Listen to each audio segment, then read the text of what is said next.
நம்பிக்கையுடன் நகர்ந்து கொண்டே இரு. நதி போல ஒரு இடத்தில் வெற்றி காத்திருக்கும் கடலாக. ஏழையாக பிறப்பது பிறப்பின் தவறு அல்ல, அதை போக்க எந்த முயற்சியும் எடுக்காமல் இருப்பதே தவறு. வாழ்வில் சில நேரங்களில் தவறான முடிவுகள் சரியான இடத்தில் கொண்டு வந்து சேர்த்து விடுகிறது. யாவும் நன்மைக்கே. எல்லா கஷ்டங்களும் தீர்ந்த பிறகுதான் சிரிப்பேன் என நினைத்து கொண்டிருந்தால் சாகும் வரை எவராலும் சிரிக்கவே முடியாது. சரியான தருணத்திற்காக காத்திருக்காமல் கிடைக்கின்ற தருணத்தை சரியாக பயன்படுத்தி கற்றுக்கொண்டால் வாழ்க்கை என்றும் வசந்தமே. புரிதல் இல்லாத வாழ்வும், புரிதல் இல்லாத நட்பும், புரிதல் இல்லாத உறவும், புரிதல் இல்லாத அறிவும் நிலை பெறுவதில்லை. புரிதலே நன்று. அறிவை பயன்படுத்தினாலே புரிதலை பெற முடியும். அனைவருக்கும் வரலாற்றில் ஒரு தனி பக்கம் உண்டு. அந்த பக்கத்தை நிரப்புவதும் காலியாக வைத்திருப்பதும் அவரவர் முயற்சியில்தான் உள்ளது.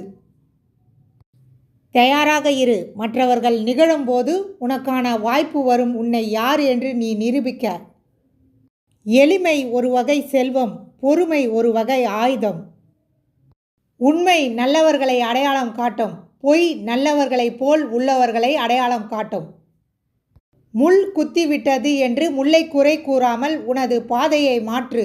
உனது பாதை தெளிவாகும். உலகம் உனக்கானது. ஓடிக்கொண்டே இரு.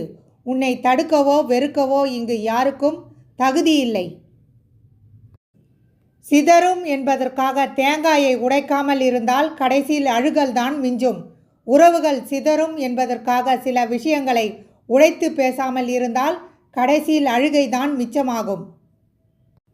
சரியாக பேசுகிறோமா என்பதை விட சரியானவர்களிடம் தான் பேசுகிறோமா என்பதுதான் மிக மிக முக்கியம்.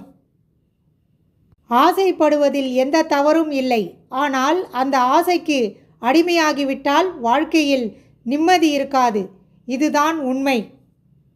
மனதில் பட்டதை வெளிப்படையாக கூறுபவரிடமிருந்து இந்த உலகமும் உறவும் சற்றே விலகியே நிற்கும்.